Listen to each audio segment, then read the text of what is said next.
পরশুরাম প্রতিশোধের নেশায় শীতলের কথা মতো তটিনীকে শুট করতে আসে। হ্যাঁ বন্ধুরা, এমনটাই দেখা যাবে। বিস্তারিত জানতে ভিডিওটিকে লাইক দিয়ে চ্যানেলটি সাবস্ক্রাইব করে দেখতে থাকুন। গল্পের শুরুতেই দেখা যাবে পরশুরাম তার প্রতিশোধের নেশায় অস্থির হয়ে পড়ে।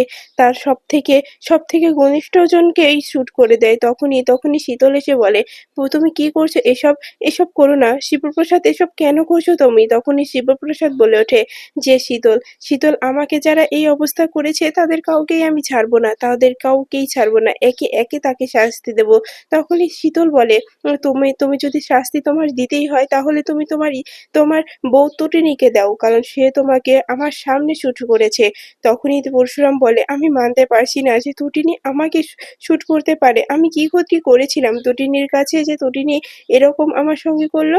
আমি তো তটিনীকে ভালোবাসতাম, কিন্তু তটিনী আমার সঙ্গে এই কাজটা একদম ভালো করেনি।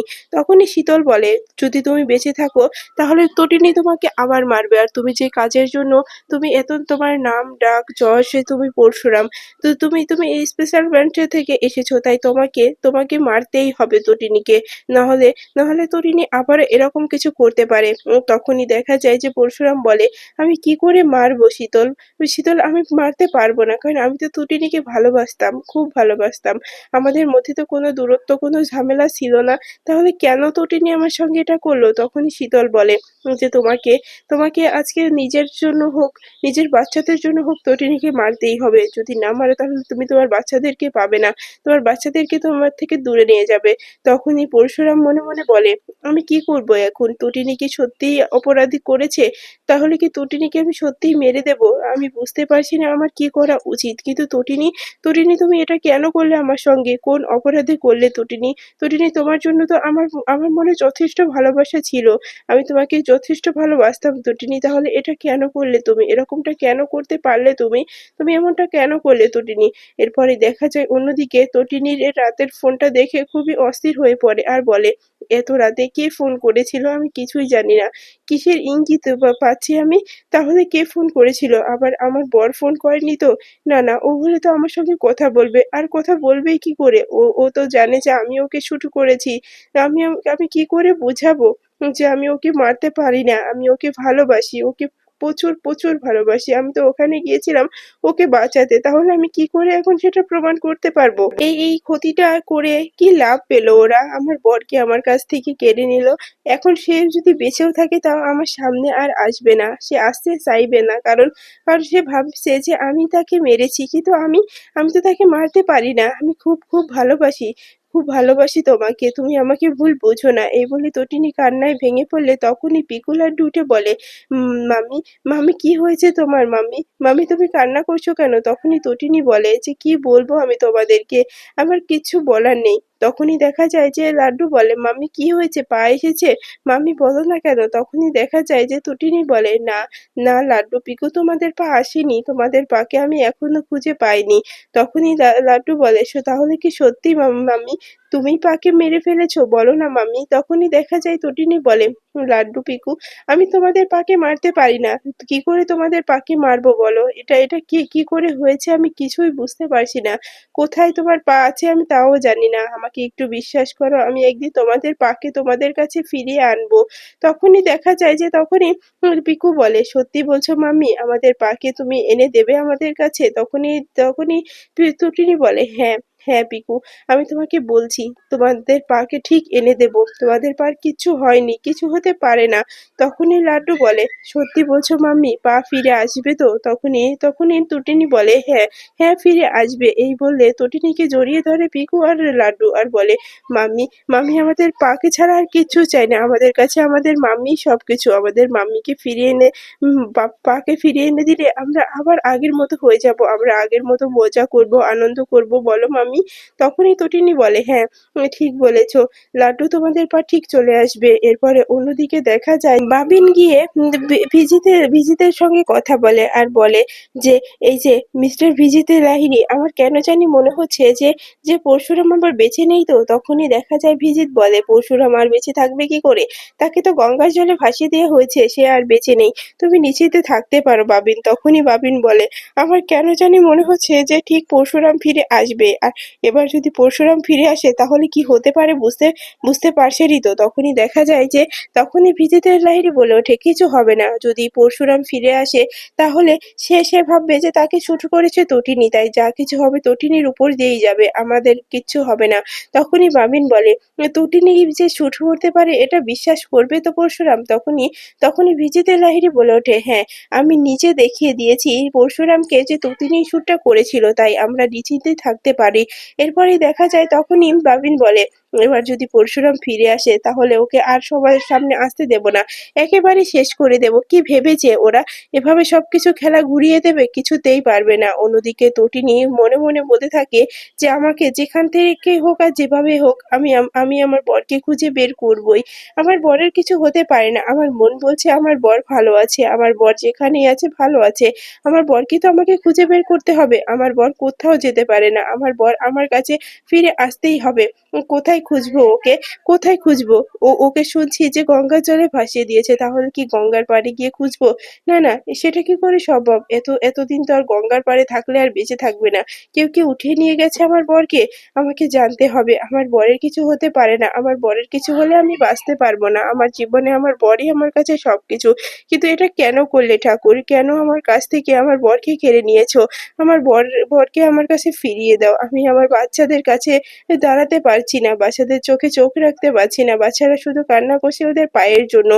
তাই ঠাকুর, ওদের পাকে ফিরিয়ে দাও, আর কিচ্ছু চাই না ঠাকুর। ওদের পা যদি ফিরে আসে তাহলেই আমার সবকিছু ঠিক হয়ে যাবে। এরপরে অন্যদিকে দেখা যায় যে শীতল শীতল পরশুরামকে বলে যে শিবপ্রসাদ, তোমাকে কিন্তু রুখে দাঁড়াতেই হবে, টুটিনিকে উচিত শিক্ষা দিতে হবে। টুটিনি তোমাকে মারার আগেই টুটিনিকে তোমাকে শেষ করে দিতে হবে। তখনই দেখা যায় শিবপ্রসাদ বলে ওঠে, কি করে শীতল? আমি এটা পারবো না। তোমাকে কতবার বলছি যে আমি তটিনীকে প্রচন্ড ভালোবাসি। তটিনীকে ছাড়া আমি থাকতে পারবো না। তটিনী আমার কাছে সবকিছু। তখনই দেখা যায় যে তখনই শীতল বলে, তুমি ভুলে যাচ্ছ যে তোমার কোন কন্ডিশনে ছিলে তুমি। তোমাকে মেরে ফেলা হয়েছিল। আমি তোমাকে বাঁচিয়ে নিয়ে এসেছি। তাই এখন যদি তুমি বেঁচে থাকো তাহলে সেটা আমার জন্য বেঁচে থাকবে। আর যদি তখনই দেখা যায় শীতল মনে মনে বলে, এবার তটিনীকে মারতেই হবে। আমি যদি শিবপ্রসাদকে পেতে চাই তাহলে তটিনীকে রাস্তা থেকে সরাতে হবে। যেভাবে আমি শিবপ্রসাদকে বাঁচিয়ে নিয়ে এসেছি সেভাবে তটিনীকে সরাতে হবে। কারণ তটিনী যদি সে বেঁচে থাকে তাহলে শিবপ্রসাদ ঠিক তটিনীর কাছে চলে যাবে। তটিনী ম্যানেজ করে ফেলবে, কারণ তটিনীকে তো ভালোবাসে শিবপ্রসাদ, শিবপ্রসাদকেও তটিনী ভালোবাসে। কিন্তু তটিনী এটা কেন করলো সেটা আমি এখনো জানি না। এটা তটিনীকে ফাঁসানোর জন্য করেছে কিনা তাও জানি না। হতে পারে তটিনীকে ফাঁসানোর জন্য বিচিত্রের লাহিড়ী বা অন্য কেউ করতে পারে এই কাজটা। কিন্তু আমাকে এই সুযোগটাই নিতে হবে। এই সুযোগে এই শিবপ্রসাদকে আমি আমার কাছের পেতে চাই। আমি ওকে আপন করে পেতে চাই। ওকে আমি আর দূরে থাকতে দিতে পারবো না।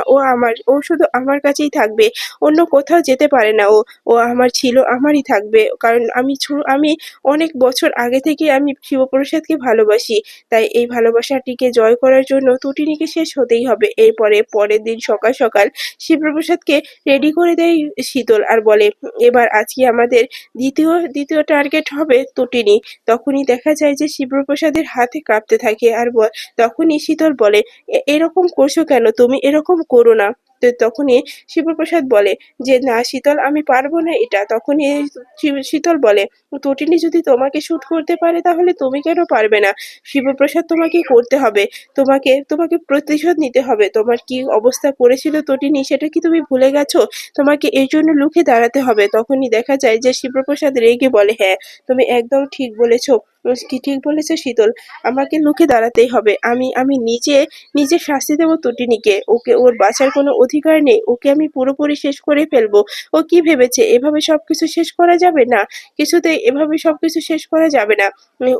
ওকে মরতেই হবে। এরপরই দেখা যায় যে তটিনী বাইরে এলে তো তখন শীতল তটিনীর কাছে যায়, আর তখনই তটিনী বলে, শীতল, তুমি এখানে কি করছো? তখনই দেখা যায় যে শীতল বলে, কেন, নিজের বরটাকে মেরে ফেলেছো? তুমি কি চাইছো বলো তো? তখনই দেখা যায় যে তটিনী বলে, শীতল, আমি আমার বরকে মারিনি। তখনই শীতল বলে, আর মিথ্যে কেন বলছো? তুমি তোমার বরকে মেরেছো, এটা সবাই জানে। এটা নিউজে প্রচার হয়ে গেছিল। এখন আবার তুমি কেন কথা ঘুরাচ্ছ? তখনই তটিনী বলে, না শীতল, আমি কথা ঘুরাচ্ছি না, আমি সত্য বলছি। আমি শিবপ্রসাদকে মারিনি, আমি কেন মারবো ওকে, ওকে আমি ভালোবাসি, ও আমার সবকিছু। তখনই শীতল বলে, এইসব ড্রামা আমার সামনে আর করবে না। তটিনী, তুমি তোমার আসল রূপ আমি দেখে নিয়েছি, তুমি পরশুরামকে ভালোবাসতে পারো না, পরশুরামের ভালোবাসা পাওয়ার যোগ্যও তুমি রাখো না। তখনই তটিনী বলে, সাবধান করে দিচ্ছি শীতল, তুমি আমার সঙ্গে এরকম কথা বলবে না। আমি আমার বরকে যথেষ্ট ভালোবাসি, আমার বরও আমাকে ভালোবাসতো, তাই আমার বর কখনো বিশ্বাস করবে না যে আমি ওকে শুট করেছি। তখনই শীতল বলে, সে কথা ভুলে যাও তটিনী, তটিনী তোমার বর দেখে নিয়েছিল যে তুমি শুট করেছো, তাই তুমি এই মিথ্যাটাকে আর সাজাতে চেও না, তোমার বর তো শেষ হয়ে গেছে। তখনই তটিনী বলে, আমি জানি আমার বর বেঁচে আছে, যেখানেই আছে আমার বর ভালো আছে, আমার বরের কিছু হতে পারে না। তখনই সে সামনে চলে আসে পরশুরাম আর বলে, কি হয়েছে, কি হয়েছে তটিনী, তুমি এটা করতে পারলে? তখনই তটিনী শিবপ্রসাদকে দেখে কান্নায় ভেঙে পড়ে বলে যে, তুমি বেঁচে আছো, তো বেঁচে আছো তুমি? তখনই শিবপ্রসাদ বলে ওঠে, হ্যাঁ আমি বেঁচে আছি, কিন্তু আমি আমি আমি তোমাদের কাছে সবার কাছে মৃত, আমি বেঁচে আছি শুধুমাত্র শীতল আমাকে বাঁচিয়েছে বলে আমি বেঁচে আছি। তুমি এটা কি করে করতে পারলে তটিনী, তুমি আমাকে শুট করলে, আমাকে, আমি তোমার বর, আমি তোমার ভালোবাসা ছিলাম তটিনী, আমাদের মধ্যে কিসের এত ঝামেলা ছিল যে তুমি আমাকে মেরে ফেললে? তখনই তটিনী বলে, তুমি আমার একটা কথা শোনো। তখনই পরশুরাম বলে, তটিনী তোমার কোনো কথা শোনার ইচ্ছে আমার নেই, তুমি আমার সঙ্গে কোনো কথা বলতে আসবে না, তোমার মিথ্যে গল্প আমি আর শুনতে চাই না। তখনই তটিনী বলে, আমি মিথ্যে গল্প বলছি না, আমার কথাটা একটু বিশ্বাস করো। তখনই পরশুরাম বলে, আমি তোমার কোনো কথাই বিশ্বাস করি না, তাই তুমি আমাকে বিশ্বাস করাতে এসো না তটিনী, তুমি কি ভেবেছো তুমি আমাকে বিশ্বাস করাবে আর আমি তোমাকে বিশ্বাস করে নেব? না, সেটা কখনোই হবে না।